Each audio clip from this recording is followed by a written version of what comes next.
किसान आंदोलन जिस तरह से उग्र रूप धारण कर रहा है वो किसानों के देश के लिए सबसे खतरनाक स्थिति है, क्योंकि कभी भी किसान इस तरह की गतिविधि नहीं करता। इस आंदोलन में जिस तरह के यंत्रों का इस्तेमाल किया जा रहा है, पॉपुलेन, क्रैन और तरह के जो यंत्र है, वो एक तरह से साजिश आती है कि वो किसानों के नाम पर देश को तोड़ने की साजिश है। अभी हरियाणा में भी और पहले पंजाब में भी जो घटना हुई, उस घटना से सरेआम पुलिस को चैलेंज करके पुलिस के ऊपर टकराव किया गया।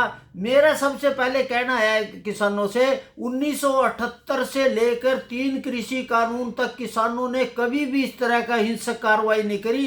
किसानों ने लाठियां खाई, गोलियां खाई, लेकिन कभी इस तरह से पुलिस के ऊपर हमला लिया कि मेरे को भी 2 बार गोलियां लगी। मेरा कहना ये फंडिंग कहां से आई?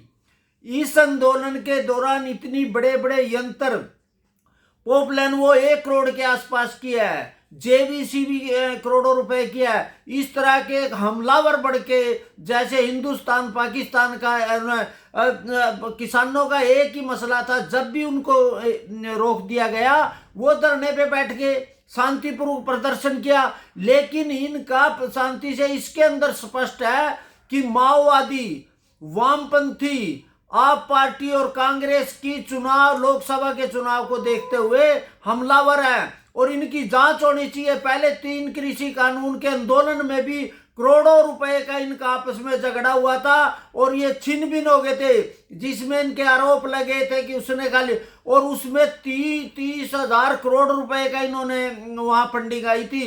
कनाडा से फंडिंग आई है। कनाडा ने स्पष्ट भी कह दिया था किसान आंदोलन में, और अब भी आई। चाइना के जो सारे संबंध है, एक जो किसान नेता था उसकी एकदम से रिपोर्ट आ गई थी कि उसका चीन से संबंध है। और इस तरह से इस देश को बर्बाद करने की अगर आंदोलन है, ठीक है, उनकी मुद्दे हैं, वो चर्चा में आए। 3 कृषि कानून के बाद कमेटी हुई तो ये शामिल नहीं हुए। अब भी ये बातचीत थी, आप ये कह रहे दिल्ली जाएंगे, दिल्ली जाएंगे। दिल्ली के अलावा 3 कृषि मंत्री वहां चंडीगढ़ में वार्ता के लिए आए, बार बार उन्होंने निवेदन किया, लेकिन ये बात करना ही नहीं चाहते। मुद्दा सिर्फ ये है कि ये किसान मुद्दा नहीं है, ये पॉलिटिकल मुद्दा है। उनका मुद्दा राजनीतिक मुद्दा है। और सुप्रीम कोर्ट, हाई कोर्ट ने भी कहा इसके पीछे राजनीतिक मंशा है।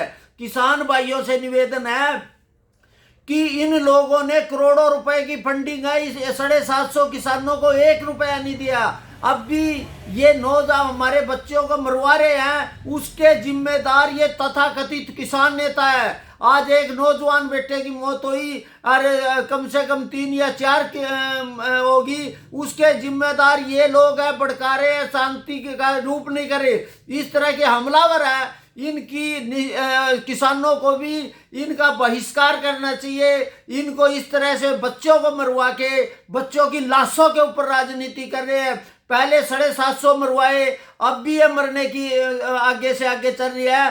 तो किसानों की जान, और सबसे बड़ी तो पंजाब की जो पगड़ी है, वो सारा देश उसकी सम्मान करता था, उनका सेना देश की सुरक्षा में भी योगदान था। लेकिन आज पंजाब को बदनाम करने के लिए, हरियाणा को बदनाम करने के लिए आप जिस तरह के हमलावर, हम रेल रोक देंगे, रास्ते रोक देंगे, बंधक बना देंगे। दिल्ली का जाने का मकसद क्या है? जब पूरे दिल्ली के मंत्रालय आपसे बातचीत करने के लिए, अब ये सरासर साबित हो गया ये किसान नहीं, ये माओवादी, वामपंथी, कांग्रेसी, आप पार्टी के एजेंट है। और इनका एक ही काम है कि देश में उपद्रवता मचाकर, अराजकता फैलाकर, ये 1924 के जो चुनाव है उसमें मनसा है। इन्होंने, दल्लेवाल ने सरेआम कह दिया कि मोदी का ग्राफ बहुत ज्यादा बढ़ गया है, राम मंदिर बनने के बाद उसको गिराव गिरने की साजिश है और इस तरह की साजिश है। मेरा कहना है सभी से कि बातचीत में आए, चर्चा करें, समाधान हो। इस तरह आज पूरा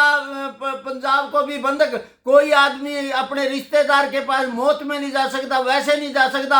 आप दिल्ली में आपने 13 महीने बंधक रहे, उसका परिणाम है कि तो आप शांतिपूर्वक नहीं, हिंसक है, अराजकता। माओवाद ने कहा था कि शहरों को घेरो, सेहरा को हेरने का मतलब यही है, ये माओवादी वामपंथियों की साजिश है, ये देश को बर्बाद करना चाहते हैं, इसलिए इनके ऊपर सख्त से सख्त कार्रवाई होनी चाहिए। और जो सरकार ने अभी हरियाणा सरकार ने से हटाया वो गलत है, वो लागू होना चाहिए, इनको तभी ये रुकेंगे। ये शांति का भाषण नहीं समझते।